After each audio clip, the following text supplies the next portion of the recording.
دا یاد لرئ صاحبانو حضور مبارک امتیانو چې کوم مقام کوم عظمت او کوم مرتبه په ټولو مخلوقاتو کې او پر رسولانو کې او په اولو العزم کې او په انبیاو کې او د خدای پاک جل جلاله چې څومره بریا او څومره مخلوقات موجودات دي کد ټولو نچا لوی مقام دی لوی بزرگی دا لوی مرتبه دا لوی عظمت دی لوی شان دی هغه شخصیت د زمونږ او استاد خوږ پیغمبر حضرت رسول الله صلی الله علیه وسلم هیچا حضور مبارک نا کا اغا عام دی کا خاص دی در رب کا در رب دا انبیاء رسولانو اولو العزمو محبوبانو مقربینو زمکا پا اسمان کی د زمکی په مشرق او په مغرب کې په شمال او په جنوب کې د سدرۃ المنتهى لاندې د سدرۃ المنتهى برا چې څومره مخلوقات دي په هغه ټولو کې اوچت مقام د زما استاد خوږ پیغمبر محمد رسول الله صلی الله علیه وسلم دا یاد لرئ هغه خو څوک بیانولای هغه سي نشي خو زه د یو څو احادیثو آیاتونو اظهار کومه چې زمونږ استاسو ایمان پاغه باندې خوشاله او تازه شي ګوره صاحبانو دا یاد ساتئ د حضور مبارک مقام اندازہ تاسو دین ولګوي چې الحمدلله مونږ او تاسو د څومره عظیم پیغمبر مبارک صلی الله علیه وسلم امتیان یو دین ولګوي چې په دنیا کې کلا د چا استقبال کیږي دا اصول دي کله چې د چا استقبال کیږي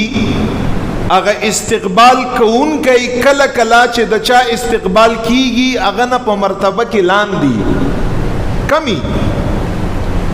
یو نیک سړی راځي صالح ولی عالم مفتی سے با عمله مونږ او تاسو عوام الناس یو ګناګار فقیران یو دا هغه استقبال کوو هغه استقبال کوو خو مونږ استقبال کوون کی دا هغه نه کم یو هغه مونږ نه اوچت دی کله کله استقبال داسې می کله کله استقبال داسې می چې دا استقبال کون کی چې د چا استقبال کا هغه سره برابرۍ علماء د علماء استقبال کا اولیاء د اولیاء استقبال کا صحابه کرام د صحابو استقبال کا او کله کله بیت المقدس کے انبیاء اور رسول د محمد رسول اللہ استقبال کا نفس نبوت کے سره برابر دی خو کله کله داسی چې دا څوک استقبال کا دا د هغه نه بهتري چې د چا استقبال کا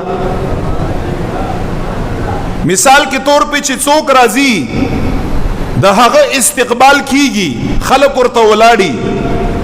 خو کله کله داسې وي چې دا څوک چې استقبال کا دا ډیر اوچتي د هغه چانا چې د چا استقبال کیږي کله کله داسې وي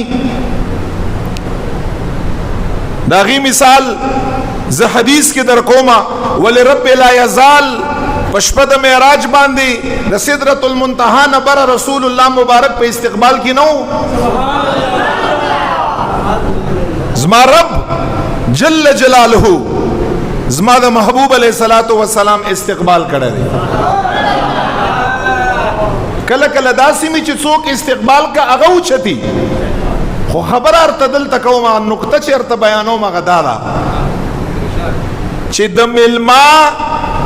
او دراتلون کی انسان قدر منزلت مرتبه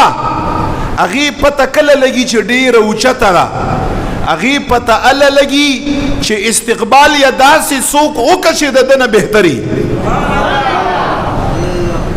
چې ستا استقبال ته داسې څوک ولاړ وي چې هغه ستانه بهتري